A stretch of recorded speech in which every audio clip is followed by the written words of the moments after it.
relato de Lucas, se nos dice que grandes multitudes iban con él, y lo vemos en el versículo 25. Grandes multitudes iban con él. Pero hermanos, ¿qué es lo que atraía a tanta gente? ¿Qué es lo que atraía a tanta gente con Cristo? Analizar un poco los evangelios y otros libros históricos, también podemos ver que la gente le seguía por una razón. Podemos ver que Jesús hacía grandes milagros, ¿verdad? Que Jesús sanaba, que Jesús alimentaba, que Jesús hacía prodigios con la naturaleza, y la gente estaba maravillada con todo ello. Llegaba un enfermo y la compasión y misericordia de Jesús lo sanaba. Y estas personas, pues así nacía también la fe. Esa era parte de cómo el Señor quería expresar que Él era Dios. Pero viendo un poco en Mateo 8, en la historia cuando Jesús cura al leproso, Jesús le dice, mira, no le digas a nadie, mira, no le digas a nadie. ¿Pero por qué? ¿Por qué Jesús le decía eso? Porque él sabía que tal noticia, hermanos, iba a resultar inconveniente para su obra completa. Y como yo les decía, el judío, hermanos, estaba acostumbrado a las señales, a los prodigios, estaba acostumbrado a ver maravillas, y por eso el Señor también tenía que hacer estas cosas. Pero Jesús aquí claramente le dice, no digas esto a los demás, porque esto le iba a resultar inconveniente para su obra. Y hermanos, ¿cuál era la obra del Señor Jesús? No era hacer milagros. El Señor no quería darse a conocer como un milagrero, por así decirlo. No quería darse a conocer como un simple sanador, como uno que solamente daba de comer a las multitudes. Hermanos, la obra completa del Señor era dar salvación, mostrar la misericordia de Dios Padre y mostrar la salvación a las personas. Entonces, hermanos, esa era la obra completa del Señor. De hecho, cuando Jesús comenzó a hablar con respecto a las razones reales por la cual Él estaba aquí en la tierra, dejaron de seguirle. Y podemos verlo y podemos ver aquí esto. Entonces, hermanos, por eso Lucas hace una distinción enorme entre discípulos y grandes multitudes que iban con él. Entonces, hermanos, ¿las grandes multitudes eran discípulos de Jesús? No lo eran, porque ellos estaban ahí por otras razones que no eran las principales. Entonces, vamos a ver también cómo es que el Señor empieza a decir cuál eran ¿qué tenían que ellos hacer, perdón, para ser sus discípulos? Entonces, cuando Jesús, hermanos, quería saber quiénes eran sus discípulos, él empieza a hacer una serie de preguntas. Y si nos damos cuenta, hermanos, en varios versículos, en 3 ocasiones, él dice, ¿por qué no pueden ser mis discípulos todos? Y podemos verlo desde el versículo 26. Aquel que no puede dejar a su padre, a su hermano, a su madre, bueno, y a toda su familia, ¿qué dice? No puede ser mi discípulo. Después dice, el que no pueda tomar su cruz, no puede ser mi discípulo. Y en el versículo 33 dice que aquel a que no puede renunciar a todo lo que posee, no puede ser mi discípulo. Entonces imagínense, hermanos, con qué dureza el Señor Jesús está hablando y está diciendo esto, ¿verdad? ¿Se imagina estas palabras del Señor Jesús? Nosotros tenemos una imagen del Señor muy amorosa y misericordiosa, y sí, sí lo era, pero cuando está diciendo esto, hermanos, lo está diciendo con un sentido sumamente, sumamente fuerte. El Señor está diciendo, tú no puedes ser mi discípulo si no haces esto. Entonces, hermanos, el Señor está dando estas palabras demasiado fuertes, pero ¿por qué está diciendo estas palabras? ¿Por qué las hace tan duras? Y lo primero que se me vino a mi mente cuando yo lo leía era, pues es que el Señor Jesús quería ya empezar a desechar a los que no eran sus seguidores y tener solamente a sus discípulos de una vez. El Señor ya quería sacar lo malo y quedarse con lo bueno. Pero realmente no era tanto así, hermanos. El Señor quería darles a entender el gran peso que era seguir por causa de su nombre. El Señor quería decirles, no puedes ser mis discípulos. Si tú quieres seguirme, tienes que hacer esto. El Señor no los está rechazando, simplemente les está poniendo las condiciones necesarias para que vean cuán doloroso, y qué tanto peso lleva cargar su nombre. Y hermanos, esto es lo que seguimos nosotros buscando el día de hoy. La iglesia de hoy en día sigue buscando discípulos y no solamente seguidores. Por eso es lo que yo les decía, hermanos, no seamos solamente seguidores del Señor Jesús, porque los que son seguidores del Señor Jesús solamente se quedan con la parte bonita. Sí, el Señor es amor y por eso yo lo sigo. Sí, el Señor perdona, el Señor es misericordioso, Dios es bueno, Jesús fue así, Jesús fue de esta manera. Pero cuando solamente somos seguidores, nos quedamos con esas partes, las partes grandes, ¿verdad? ¿Y qué pasa en esos contratos? Hay que leer también las letras chiquitas. Y las letras chiquitas es las que nos dicen cómo ser un discípulo.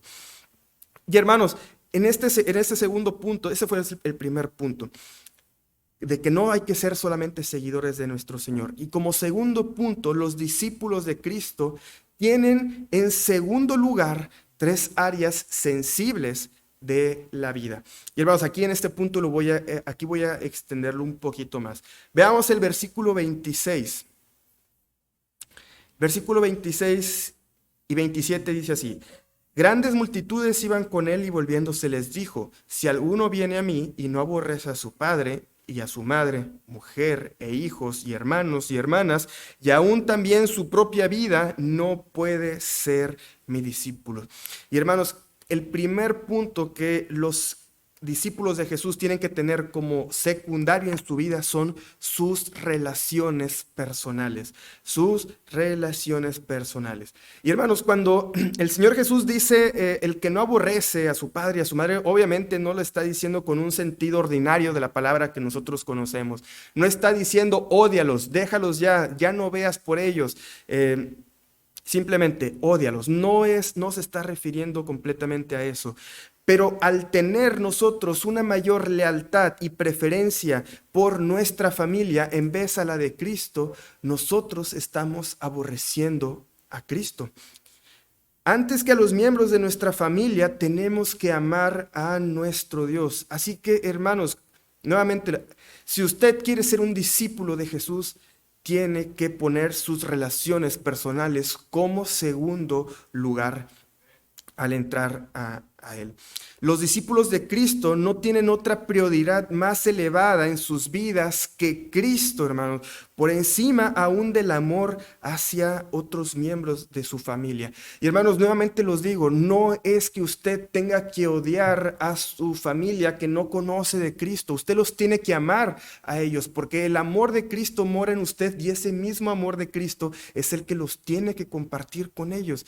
Pero cuando usted, hermanos, pone su amor por su familia antes de Cristo, usted está aborreciendo a Cristo. Esto es, hermanos, como aquella madre que todo el tiempo le está diciendo a su hijo, ya deja de ir a la iglesia, deja de ir a la iglesia, deja de hablar de Cristo, deja de hablar de los hermanos, porque si no yo me voy a ir de tu vida. Y este hombre simplemente dijo, yo amo más a Dios que a mi propia madre. Mamá, no te odio, simplemente amo más a mi Dios, porque mi Dios fue el que te ha concedido a ti la vida. Y hermanos, ese es el ejemplo que nosotros tenemos que tener. Entonces, hermanos, ¿cuántas personas y aún hermanos en la fe han abandonado a Cristo por seguir con su cónyuge, por seguir a sus hijos o por seguir la causa de sus padres? Hermanos, y es que la Biblia no se equivoca cuando dice no os unáis en yugo desigual, y es uno de los primeros consejos que dan padres, que dan pastores desde muy jóvenes a cada uno de nosotros, porque los consejeros, hermanos, consejeros bíblicos, pastores, padres, hermanos maduros, saben que cuando nosotros estamos con una persona que ama a Cristo, esa persona va a amar más a Cristo que a nosotros. Pero cuando nosotros vamos por otros rumbos, esa persona nos va a exigir que le amemos más a ella antes que a Cristo. Y esa persona no va a entender nuestro amor por Cristo hasta que esa persona entienda quién es Cristo, quién es Dios, quién es Jesús y su obra salvadora. Así que, hermano, podemos decir con todo nuestro corazón que Jesucristo es el primero en nuestra vida por encima de nuestra familia. Amén, hermanos. Y ahora, antes de seguir, hermanos, antes de seguir, me gustaría que nosotros nos imagináramos que estamos en esa multitud con el que el Señor está hablando. Grandes multitudes iban con él, volviéndose les dijo, nos dijo. Estas palabras del Señor también son para nosotros. Así que, hermanos, imaginémonos que estamos ahí en esa primera audiencia con el Señor diciendo esto. Y hermanos, yo estoy, y esto solamente es una suposición mía, cuando el Señor está hablando de esto, yo me imagino que muchas personas oyendo tales palabras tan fuertes, muchos de ellos empezaron a ir, dejaron de estar ahí, dijeron, pues a mí me gusta que que Jesús me alimente. Qué bonito es ver a Jesús caminar por las aguas, qué bonito es cuando Jesús sana a un leproso, grandes milagros, ¿verdad? Pero oye, ya no me está gustando esta predicación. ¿Cómo es que tengo que dejar a mi familia? Hermanos, seando sinceros, ¿ustedes seguirían en esa prédica del Señor Jesús? Y hermanos, ¿qué otro punto debe ser secundario para la vida del discípulo? Sus metas y deseos personales. Sus metas y deseos personales. Y lo dice bien el versículo 27. El que no lleva su cruz y viene en pos de mí, no puede ser mi discípulo. Y hermanos, cuando el Señor Jesús toma como referencia la cruz, esta palabra no les suenan extrañas a la multitud que le estaban escuchando. ¿Por qué? Porque ellos estaban en medio del Imperio Romano y el Imperio Romano se había adjudicado como tortura la cruz, ¿verdad? Entonces ellos sabían muy bien qué significaba la cruz, porque los romanos habían crucificado a bastante gente en el transcurso de la historia. Entonces ellos habían sido testigos de cientos de personas que llevaban una cruz sobre sí mismos. ¿Por qué? Porque parte del sufrimiento de la crucifixión era cargar la propia cruz, llevarlo hasta cierto lugar para terminar siendo crucificados. ¿Y cuál es el mensaje de esto, hermanos? El mensaje es dolor, sufrimiento y muerte. Qué bonito discurso está dando aquí el Señor. Y me imagino que la gente al escuchar esto, hermanos, nosotros lo vemos aquí como un simple texto, pero cuando nosotros cuando lo analizamos y esta gente lo escuchaba, realmente se ha de ver espantado, porque esto quiere decir, hermanos, que por causa del nombre de Jesús, ellos podían padecer, iban a sufrir, iban a tener dolor y podían llegar a la muerte. Hermanos, ese es el peso real de ser un discípulo de Cristo. Y hermanos, si no estamos dispuestos a llevar nuestra propia cruz y seguir a Cristo, no podemos ser sus discípulos. Ahora tomen en cuenta, hermanos, que el Señor está diciendo, el que no lleva su cruz y viene en pos de mí, no puede ser mi discípulo. No está diciendo, el que lleva su cruz y después es crucificado, no puede ser mi discípulo. Y es que, hermanos, no siempre vamos a llegar a la muerte cuando seguimos a Cristo.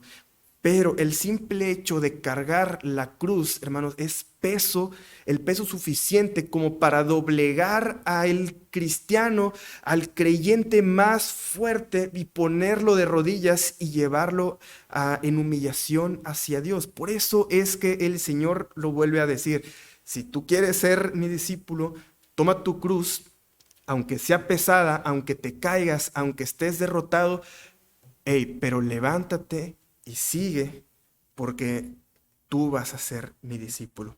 Los discípulos de Cristo sustituyen sus propios deseos y aspiraciones por los de Dios. Tomar la cruz de Cristo, hermanos, es decir, ya no soy yo, ya no son mis anhelos, ya no son mis metas, ya no son mis deseos personales, ahora es tu voluntad, Jesús, aunque me lleve a sufrir. Y hermanos, Romanos 12, 1 y 2 nos dice cómo tenemos que presentar nuestros cuerpos. Tenemos que presentarlos en sacrificio vivo, santo y agradable a nuestro Dios. ¿Y para qué hay que presentarlo de esta manera a nuestro Dios? Para comprender la buena voluntad de Dios, que es buena, agradable y perfecta. Entonces, hermanos, cuando nosotros tenemos en mente que la voluntad de Dios es buena, agradable y perfecta, y la voluntad de Dios es que nosotros tomemos nuestra cruz y que estemos bajo un constante asedio de lo que nos podría pasar, eso, hermanos, es entregar nuestro cuerpo en sacrificio vivo, santo y agradable a Dios. Y hermanos, si el Señor nos dice que esto es lo mejor para nosotros, ¿qué vamos a responder nosotros?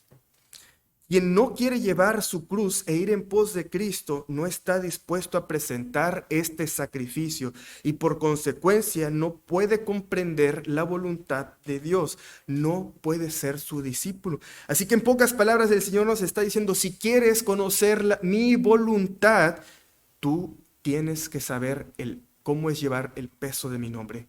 Tú tienes que saber lo que es sufrir por mi nombre. Y hermanos, ¿cuántas veces hemos sufrido por el nombre de Cristo?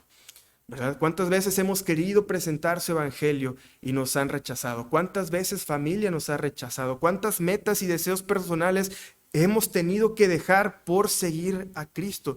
Pero hermanos, tenemos que estar conscientes que esa es la voluntad buena, agradable y perfecta de nuestro Dios. Si usted no quiere pasar por esto, si usted quiere ver todo color de rosa, hermano, usted no puede ser discípulo de Cristo. Esta persona siempre tendrá en primer lugar sus metas y deseos personales antes que la voluntad de Dios. Y hermanos, ¿hacia dónde nos llevan? ¿Hacia dónde nos llevan nuestras metas y deseos personales que salen de nuestro corazón? Nos llevan hacia la perdición, hermanos, y eso hay que tenerlo bien en claro. Lo que sale de nuestro corazón no siempre es lo correcto y la mayoría de las veces no es lo correcto. Cristo presentó el más claro ejemplo, hermanos, sobre lo que era poner sus metas y deseos personales a los pies de Dios. Cristo mismo, hermanos, puso el ejemplo de cómo había que dejar nuestras metas a un lado. Y eso es en el huerto de Getsemaní. ¿Recuerdan qué pasó ahí, hermanos? El Señor, con todo su pesar, con todo su dolor, con llanto, y nos dice la Escritura que sangre salía en vez de sudor de su aflicción. Él oraba para que esa copa amarga no pasara por él. Pero ¿qué él dijo, hermanos? No se haga mi voluntad, hágase la tuya.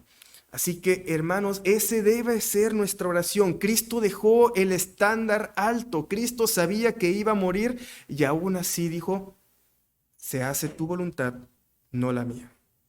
Entonces, hermanos, pregúntese, ¿en las decisiones que usted toma, está agradando al Señor o está alimentando su propio ego? Esa pregunta también me la hago yo, hermanos. Pregúntese también, ¿está poniendo sus metas y deseos delante del Señor a fin de conocer si son agradables a Él? Las decisiones que está tomando las está poniendo en oración, hermanos, antes de ponerlas en práctica. ¿Está usted dispuesto a cambiar esas metas cuando se ha percatado que no son agradables a Dios? Mediten esto, hermanos, y si usted estuviera en esa multitud escuchando a Cristo estas palabras tan duras, hermanos, ¿usted seguiría ahí? ¿Usted seguiría escuchando la predicación de Cristo? Y por último, hermanos, el tercer punto, para usted ser un discípulo de Cristo, sus posesiones personales deben pasar también a segundo término. Y hermanos, no me malentiendan, no estoy hablando de recursos, no estoy hablando de dinero, no estoy hablando de ello. Versículo 33 nos lo dice nuevamente, Así pues, cualquiera de vosotros que no renuncia a todo lo que posee, no puede ser mi discípulo. Hermanos, ¿qué es lo que consume nuestro tiempo y nuestra energía hoy en día? Los bienes materiales. Cuando usted adquiere un bien material, usted no debe pensar en el recurso económico por el cual lo está pagando. Usted tiene que verlo como parte de su vida que usted trabajó y ahora lo está gastando ahí. ¿Cuánto tiempo, hermanos, pasamos nosotros adquiriendo bienes materiales? Cristo no está diciendo que no podemos tener posesiones, sino que no debemos permitir que las cosas nos posean a nosotros. ¿Posee usted cosas, hermanos, o estas cosas le poseen a usted? Si los bienes materiales le poseen a usted, hermanos, no puede ser discípulo de Cristo porque sus posesiones vienen del Señor, y si el Señor le ha bendecido con esas posesiones es para que usted sea de bendición a otras personas. Usted tiene un carro, es para que sea de bendición a otras personas, una casa, un terreno, su computadora incluso misma, una bicicleta, lo que sea, hermano, todo lo que usted tiene viene de la mano del Señor. Y hermano, si el Señor se lo ha dado es para que usted pueda ser de bendición tanto a mismo Dios como a otras personas. Y hermanos, cuando pensamos en esto, ahora sabemos por qué los discípulos de Cristo, ¿qué tenían los discípulos de Cristo? Ellos son nombrados sus discípulos por una razón, hermanos. Y quiero que vayamos al libro de Mateo 4, 18 al 22. 4, 18 al 22. Vamos a ver el ejemplo de un verdadero discípulo de Cristo. ¿Cómo tiene que actuar un discípulo de Cristo? Mateo 4, 18 al 22 dice así: andando Jesús junto al mar de Galilea, vio a dos hermanos, Simón llamado Pedro y Andrés su hermano, que echaban la red en el mar porque eran pescadores. Y les dijo: venid en pos de mí y os haré pescadores de hombres. Y ellos entonces, ahí está el punto, dejando al instante las redes, le siguieron. Pasando de allí, vio a otros dos hermanos, Jacobo, hijo de Zebedeo, y a Juan, su hermano, en la barca de Zebedeo, su padre, que remendaban sus redes, y los llamó. Y ellos, nuevamente, dejaron al instante la barca y a su padre, y le siguieron. Hermanos, estamos viendo nuevamente un claro ejemplo de cómo hay que seguir a Cristo. Obviamente estas personas tomaron una decisión sumamente radical. Y yo no estoy diciendo, hermanos, que en este momento tenga que vender todo y literal irse a buscar a un maestro y estar ahí en contacto con él. Ya no es ese mismo ejemplo como tal. Pero hermanos, sí es la misma enseñanza. Sí, es la misma enseñanza. Y podemos ver con atención esto. Ahí está la característica de cómo es un discípulo de Cristo. Ellos tenían familia, la tenían. Ellos tenían deseos personales y metas, ellos las tenían. Tenían posiciones, hermanos, tenían un barco. Esas personas tenían barcos y tenían una empresa, podemos decirlo así, de pescadería. Ellos todo esto lo tenían, sin embargo, aborrecieron todo ello, renunciaron a todo ello y siguieron al maestro. Ahora, hermanos, estudiando un poquito más la palabra, ellos no dejaron a su familia ahí, porque podemos ver en otros libros cómo podemos ver a la suegra de Pedro, por ejemplo, que se menciona en la Biblia. También podemos ver a la madre de Juan, que lo menciona ahí. No es que se hayan olvidado de ello, simplemente ellos eligieron lo mejor. Lo mejor era Cristo, hermanos, y ellos no dudaron ni un segundo en dejar eso. Entonces, hermanos, ¿qué pasó? Otro ejemplo que podemos encontrar, Esteban en el libro de Hechos. ¿Qué pasó con Esteban? Esteban no tenía deseos, metas y posiciones, hermanos. No tenía nada de eso y lo dejó todo. ¿Para qué? Para morir apedreado por una multitud enojada.